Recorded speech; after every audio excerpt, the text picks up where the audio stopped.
What we got here is 606 pound because it's a 624 pound system, and it's rated for 624 pounds maximum pressure.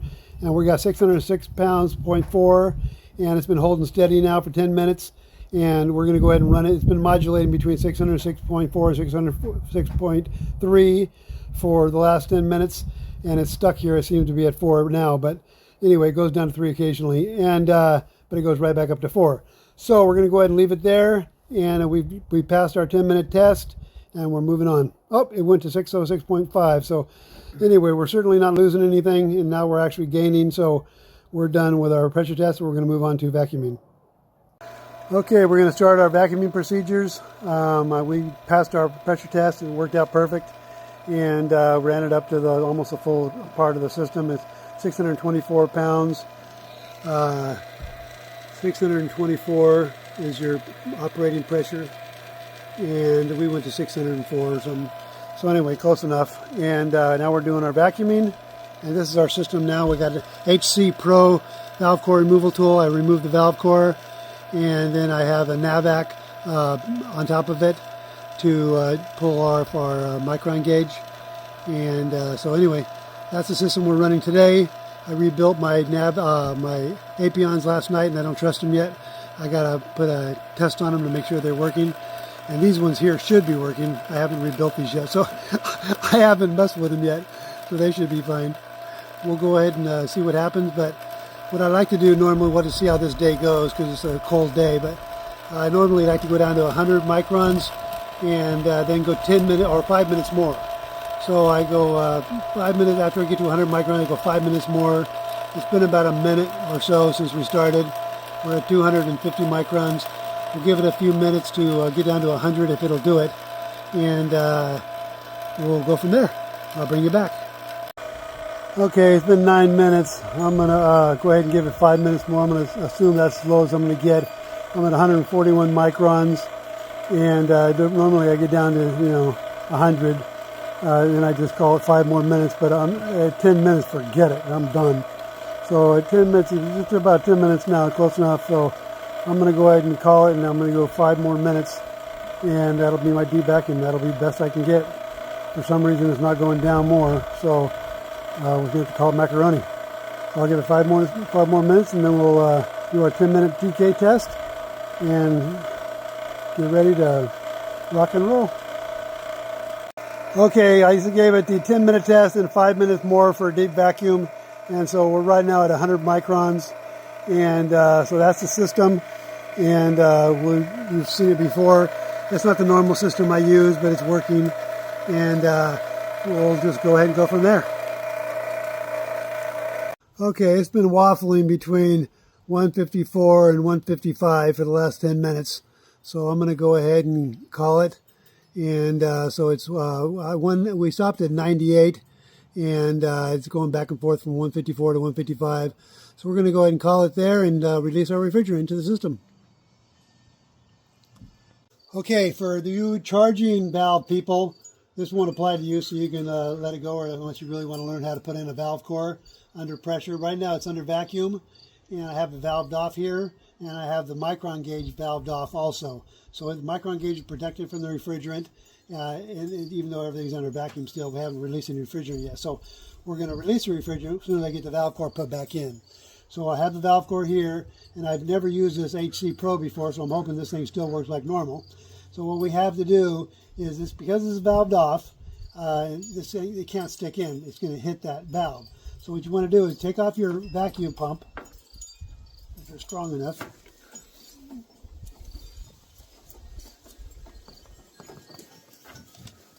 And then, as you'll notice, you can notice I'm sitting on tarp. My vacuum hose didn't just hit the ground. It's going on a clean tarp. Anyway, what you do is you take this part of the tool and you bring it up, okay, because you can't go any farther than this valve. So you put it in there like that, and bring the tool in, and just have the tool itself go on. So this is a low loss fitting, so you don't have to go very tight.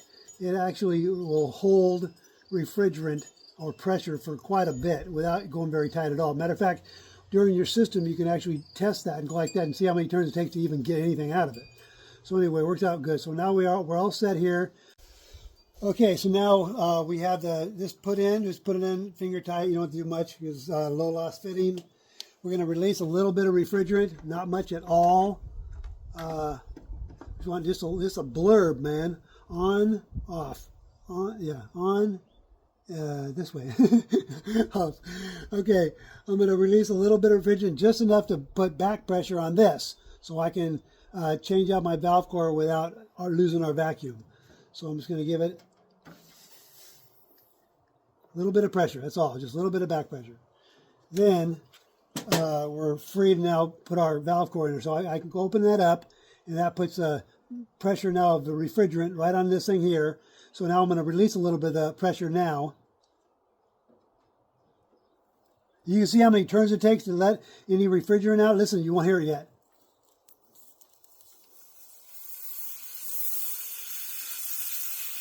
See, it took quite a while to actually lose pressure. You know what I mean? It took quite a few turns to actually lose that. So that worked out great. Anyway, so that's what a low loss fitting will get you. Worked out perfect. So now we're now free to put our valve core in. So to do that, I'm under the pressure, even though it's not a ton of pressure, it's some. And so you want to push it up with your thumb.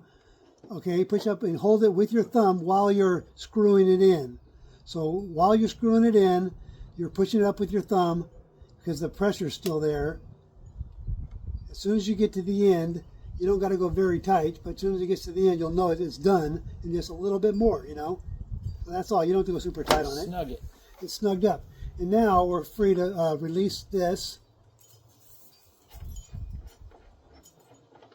And we're going to test the valve core is working right here. Yeah, still on, still perfectly. It's still good. Usually I valve that off and then I show it back, but I didn't even have it set up. All right, so anyway, the valve core is holding.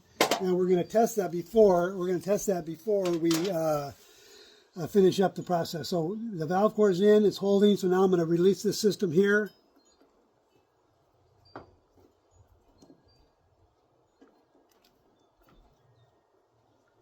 Man, it's tough to get off. I'm getting so old, you know. No, it's not that. It's just my fingers are hard to get in there. What's left of them? Exactly. So we got that off. Now we're going to go ahead and test that to make sure it's not losing any. But there's still pressure in the line. Yeah, there's plenty of pressure in the line. We want to make sure this is not leaking before we do that. So right now, if this is all pure bubbles, and if we had any leakage, it would be showing up right here. So there's nothing there whatsoever, and it's perfectly fine. It'd be bubbling up like crazy. So yep, we're all fine, and nothing's leaking. So moving on to the next thing, we're going to release the refrigerant into the system, and then remember, when we release the refrigerant into the system, we're going to go through the whole thing, release it all, and then we're going to check all 7 joints. Our final test, we've already did a 604-pound pressure test. We held perfectly. Then we did our vacuuming, and it held perfectly. And now we're releasing that into the system, and we're going to test all 7 joints again. So before we tested 4 joints, really. Theoretically, we tested the 2 line set connections at the ODU, these 2 here, and we tested the 2 at the IDU. Now we're going to test the 2 at the IDU and line set connection, the 2 here at the ODU and line set connection, and the 3 valves. We're going to test every single one of them for leakage, and if we have no leakage, we can finish up our line set, and we're done for the night. So we're going to go ahead and do our testing right now with all of our stuff in there as soon as we turn the system on. So right now we're going to go turn it on. We're going to put our disconnect in, and we're going to turn it on to turbofan, cool mode, and 62 degrees. And then go ahead and do that, and then I will test all 7 systems and make sure it's all perfect. Okay, we're going to put on, when you go to put the cast back on, you want to put this nylog on, there's no flare face on these. There's a little flare face there, but there's no flare face on these, so you want to put them on the threads, on these 3 here. Okay, this is the thread sealer also. And it'll help to, because when you have this system, let me kind of explain this for a second. this system is, there's two O-rings, and I'm going to show you rebuilding those in the next couple weeks. I'm going to rebuild the insides because we have a leaking system. And so, not this one, but an older one. And it has the, these are leaking, the O-rings are leaking. So I'm going to show you how to rebuild these. There are two O-rings on each one. I'm going to take them out and rebuild them, push them back in, and get you all set up with there. But this is a Schrader valve. The Schrader valve itself is a system to keep it from leaking. It has its own little parts in there to keep it from leaking, and we test for that. But then also, this cap is part of the system. It's not just for decoration. This is part of the system, so don't just leave it on there loose. Put some nylon on there and snug it up. Same thing here. These are not for decoration. So in case that O-ring was leaking, these are not. These are brand new. But in case it was leaking, that would help it stop leaking. So if there was going to be any leaks in it, it would stop because of the nylon you have on there. Okay. So this is a thread. Nylon is a thread sealer also. Some HVAC companies want you to use nylon even on the flares. They teach you to do it on flares. They don't mind it because they're using wet torque values. So on dry torque values, you want to have nothing on your threads. Nothing that'll help it like throw off your torque values. But if you have wet torque values and you know your wet torque values, and you're still allowed to do that. So some HVAC companies allow that. Anyway, tighten these up, put a little nylon, tighten them up. That way you got a nice system. We're going to go ahead and we're under heat mode now. And it's going to be the highest pressure this system has. It's 624 pounds of pressure. So we've got a heat. Well, now it's a cold day. Normally during the pretty much summer, we'd be using cool mode, which is only about 350 pounds of pressure. But because we're able to use heat mode now, it's going to go up to 624 pounds of pressure. And if you can turn it on high for about just a few minutes, just go turn it up to 84. Turbo high. Turbo and high, yeah, high fan. And 84 degrees, and then it'll be as high as this system can get, and then we're going to test all 7 joints. 1, 2, 3, 4, 5, 6, 7 up there at the two top at the IDU. And if all 7 test perfectly good, then that's under full pressure, because a nitrogen pressure test is good for 604 pounds of pressure, but it's just ambient static pressure. This is the compressor compressing, so it's a different pressure. It's a working pressure. So your final test is to test all your joints, because this is a working pressure, not just nitrogen pressure. So the most important test is your final test, and that's what we're going to do now. We're going to take butter bubble, and we're going to rough it up. So when you do butter bubble, you don't want any fluid. This thing has been 60 installs, and I still got that much. 60 installs at least. I quit counting a long time ago. I keep saying 60, but I did 4 installs this week. So it could be 70, it could be 80, I don't know. Whatever. The point is, you want this thing dry. And you want to just take it and rough it the hell up. Just go like this back and forth till you make suds. Okay, I'm going to bring you in here and show you in a minute. But you want to go like this and just make suds. You want to slam it around. And by roughing it up, you make a ton of suds and put that over every joint. So then you can tell if anything's leaking or not. And like I said, I'm going to bring you in here and let you see this. But you want to just rough this thing up until you don't need to keep dipping it in. You just go like this a bunch of times. You want it dry pretty much. And just bulb it. All you want is suds on every joint. So where if there's anything leaking, it'll have to leak through the suds. Then you would see it. Okay, on the bottom, because you could put a mirror here and look at the bottoms, or you can just take this and set it there. And right now, if there was anything leaking, it would blow up through there. Okay? Set it to 90 degrees turbo. Perfect. It's producing heat.